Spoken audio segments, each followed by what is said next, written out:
3 April ভারতের লোকসভায় মুসলিম স্বার্থ বিরোধী ওয়াকফ আইন পাস করেছে। আমরা এর তীব্র নিন্দা ও প্রতিবাদ জানাচ্ছি।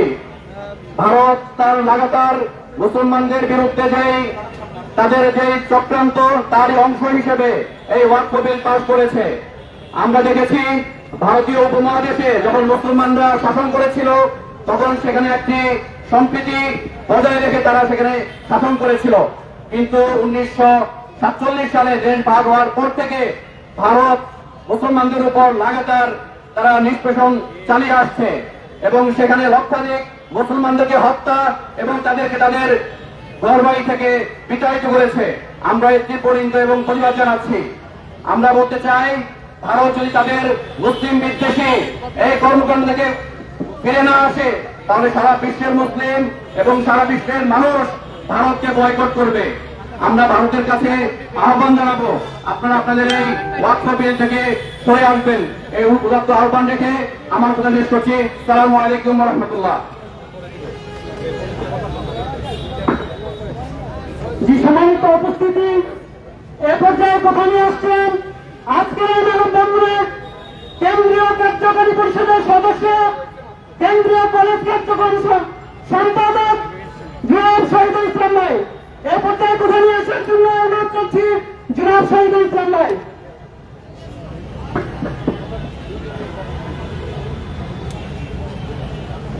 أعوذ بالله من الشيطان الرجيم بسم الله الرحمن الرحيم ربنا أخرجنا من هذه القرية صدق الله العظيم। বাংলাদেশ ইসলামী ছাত্র শিবির ঢাকা মহানগর শাখা কর্তৃক আয়োজিত আজকের ভারতের বিতর্কিত ওয়াকফ বিল পাশের প্রতিবাদে আজকের মানববন্ধনে উপস্থিত আছেন কেন্দ্রীয় কার্যকরী পরিষদের সদস্যবৃন্দ এবং প্রধান অতিথি হিসেবে উপস্থিত আছেন বাংলাদেশ ইসলামী ছাত্র শিবিরের কেন্দ্রীয় প্রচার সম্পাদক আজিজুর রহমান আজাদ ভাই সহ দায়িত্বশীল ভাইয়েরা, উপস্থিত সাংবাদিক ভাইয়েরা, আসসালামু আলাইকুম ওয়া রাহমাতুল্লাহি ওয়া বারাকাতুহু। আমরা ভারতকে স্পষ্ট করে জানিয়ে দিতে চাই, ভারতকে শুধুমাত্র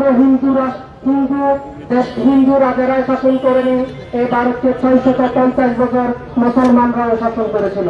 কিন্তু এই 650 বছরে হিন্দু স্বার্থ বিরোধী, হিন্দু ধর্মে আঘাত করে এরকম একটি আইনও তারা দেখাতে পারবে না। কিন্তু দেখা যাচ্ছে এই 650 বছর মুসলমানদের অবদানকে তারা অস্বীকার করে তারা প্রতিটি 2019 সালে নাগরিকত্ব সংশোধন আইন নামে তারা আইন পাস করে মুসলমানদের নাগরিকত্বহীন করার চেষ্টা করা হচ্ছে। তাদের দেশে প্রত্যেক দেশের শরণার্থীরা তারা নাগরিকত্ব পাবে, শুধুমাত্র মুসলিম পরিচয় ধারণ করলে তারা নাগরিকত্ব পাবে না, সেই ধরনের আইন তারা করেছে। ভারত এমন একটি রাষ্ট্র যেখানে হিজাব করার কারণে তাদেরকে হত্যার শিকার হয়েছে। এমনকি কোরবানির সময় গরু জবাই করার কারণে মুসলমানদেরকে পিটিয়ে হত্যা করা হয়েছে, কাশ্মীরে হত্যা করা হয়েছে। আমি যেটা বলতে চাচ্ছি, ভারতের জনগণ এবং ভারতের দেশের প্রতি আমাদের কোনো অভিযোগ নেই, কিন্তু যারা শাসক গোষ্ঠী রয়েছে তারা পরিকল্পিতভাবে ইসলামের বিরুদ্ধে, মুসলমানদের বিরুদ্ধে তারা কাজ করছে। আমরা দেখছি ভারতের জনগণ যখন বিজেপি সরকারের বিরুদ্ধে ঘুষে উঠছে তখন সেটাকে ভিন্ন পথে প্রবাহিত করার জন্য তারা ওয়াকফ বিল, যেটা মুসলমানদের ধর্মীয় অনুভূতিতে আঘাত হলে সেরকম একটা আইন পাস করেছে। আমরা বলতে চাই এই বিতর্কিত আইন অতি দ্রুত সময়ের মধ্যে বাতিল হবে এবং পাশাপাশি বাংলাদেশ সরকার, ইন্টারিয়ার গভর্নমেন্ট সহ সারা পৃথিবীর মুসলিম দেশকে আমরা আহ্বান করি এই বিতর্কিত আইনের বিরুদ্ধে আপনারা সোচ্চার হন এবং ভারতকে বাধ্য করুন এই আইনটা পরিহার করার জন্য। সবাইকে ধন্যবাদ জানিয়ে আমার কথা শেষ করছি। আসসালামু আলাইকুম ওয়া রাহমাতুল্লাহ। সম্মানিত উপস্থিতি, এ পর্যায়ে মানববন্ধনে বক্তব্য নিয়ে আসার জন্য অনুরোধ করছি সাবেক ঢাকা বিশ্ববিদ্যালয়ের সভাপতি, কেন্দ্রীয় প্রতিষ্ঠা সম্পাদক আমি সাদিক কায়েম ভাই।